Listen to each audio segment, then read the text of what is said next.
बेगम मेरी भैन अंदर आ।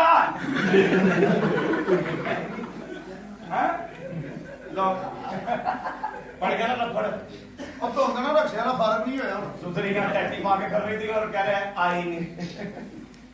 चल कोई बात नहीं एकदम सुम आदमी बुढ़ी बोल रहा है। आ गई नहीं बिस्मिल्लाह आओ हाँ ये माशाल्लाह हंसा तो चुकी फिरदा लगदा आप भाली सी। ये मेरी जनानी चुन्नी ले गई नहीं माशाल्लाह काफी प्यार है ਤੁਹਾਡਾ। सर ये मेरी जनानी नहीं ਤੁਹਾਡੇ ਨਾਲ ਤਾਂ ਬੜਾ ਪਿਆਰ ਲੱਗ ਰਿਹਾ ਹੈ।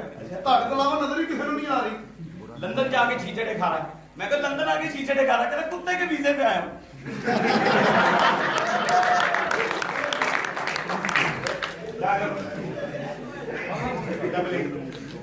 अच्छा कहा सुनो तो हाँ जी। ऐसा उसका मशीन ना होना कहाँ हाँ मुझे मशीन दिखा। ऐसा तो मशीन कहाँ ये मैं अंदर जा रहा हूँ मशीन के अंदर है। मशीन ਦੇ ਅੰਦਰ जिस तरह मेरी जनानी आवेगी ना ये गैप कर लेना ये उसे पसंद नहीं। अच्छा हाँ, तुम्हारी मेहरबानी। एलर्जी को देखो उसको। इसके बेटे ने कहा आपको मुझे साइकिल ले दो। कह रहा मैं हूं ना।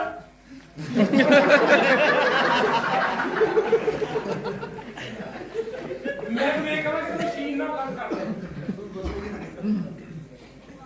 ਉਹ ਬੁੱਢੀ ਬਾਹਰ ਭੋਰ ਤਾਂ ਨਹੀਂ ਆਇਆ। ਆਪਣੇ ਕੰਮ ਨਾ ਕਰੋ ਨੀਂਦਰ ਕੁੜੀ ਆ ਗਈ। ਉਹ ਮੱਛੀ ਨੇ ਕਹਿੰਦੇ ਇੰਨਾ ਪਾਣੀ ਪਾਣਾ ਤੇ ਸਮੁੰਦਰ ਚੋਂ ਭੈਣ ਕੇ ਲਈ ਕੱਢੇ। ਤਾਂ ਤੇਰੀ ਬੁੱਢੀ ਕਿਉਂ ਨਹੀਂ ਆਈ? तू पूछ के भैन का रिश्ता दे। दाखिल क्या हुआ है? तुम पूछ के भैन का रिश्ता ले।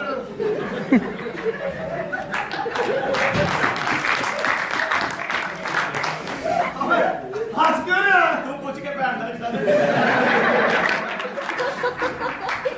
होता है ऐसा शुगर में का होता है। परेशान नहीं हुआ करते। और सुना तुम पूछ के भैन का रिश्ता।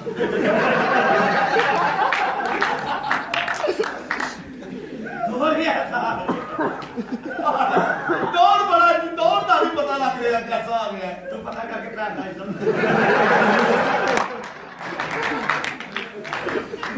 बस दौर है ना। हाँ जी बस ऐसी है। और सुना बड़ा रिलैक्स हो गया रिश्ता दे।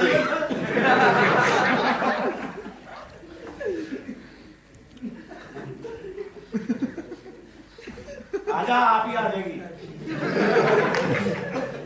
लेने नहीं जाया करते।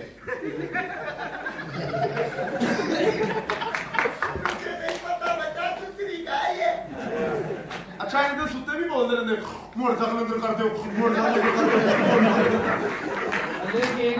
है भी नहीं। और सुना तुम पूछ के भैन का रिश्ता। चलाता है मेहरबानी तेरी नहीं तो तेरी भैन ने कभी नहीं मनिया। मत्थे पे घुंघरू बांध के तो सेल्फी बना रहा। मैं कहा ये क्या कर रहा है? घर जाके बताऊंगा कंजरों ने मेरी ताजपोशी की।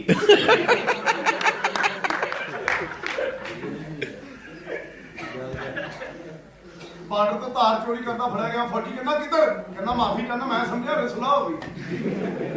मोटरसाइकिल से जा रहा पुलिस वाले ने क्या काम भी कहना ਉਹਦੇ ਭੈਣ ਦੇ ਵਿਆਹ ਤੇ ਸੁੱਟ ਦਿੱਤੀ।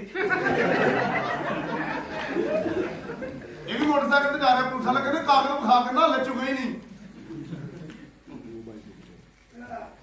कौन 5000 बोरी सीमेंट दी फौरन भेज दियो अर्जेंट। ये बात की खबर पक्की करनी थी। पुल बनाना है काउंसलर हैगा गलियां पक्कियां करानियां इलाके दियां। नहीं हां सरदार ने अस्सलाम वालेकुम सर। वालेकुम हाँ सलाम। झटकाया बंदा जी पिंडों आया भाई आपसे चुप कर जी। अस्सलाम वालेकुम। आप कौन है सर? मैं सर इन्वेस्टर है हम। अच्छा आप पैसा लगाया। हाँ जी मैंने इसके ऊपर 2 करोड़ रुपए लगा के इसको काउंसलर बनाया।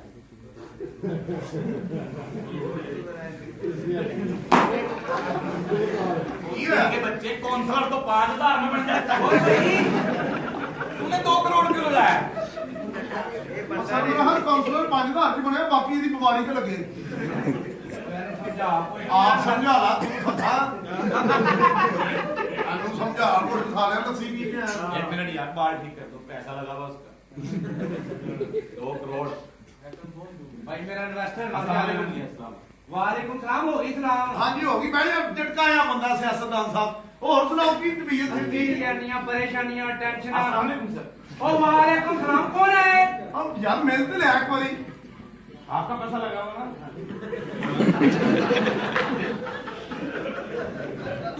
चुप ते की कह दसो इलाके ਦੀਆਂ ਇੰਨੀਆਂ ਟੈਨਸ਼ਨਾਂ ਕਿਸੇ ਨੂੰ ਕੋਈ ਮਸਲਾ ਹੈ ਛੋਟਾ ਜਿਹਾ ये बेस कोड होती ना मेरे पास तो मैं भी काउंसलर टाइप लगता ਲੱਖ ਲਾਨਤ ਤੁਹਾਡੀ ਨੀਅਤ ਹੀ ਗੰਦੀ ਹੈ ਤੁਹਾਡੀ ਹਲਾ ਫੜ ਓਏ ਉਹ ਭਾਈ ਮੇਰੀ ਹੈ ਕਿਆ ਅਕਲ ਕਰੀ ਦੀ ਹੁੰਦੀ ਬੂਟਾ ਵਾਲੀ ਨਹੀਂ ਹੈਗੀ ਤਪੜੀ ਹੈ ਓਏ ਸੌਰੀ ਕਾਉਂਸਲਰ ਸਾਹਿਬ आपका पैसा आपका लगा हुआ है।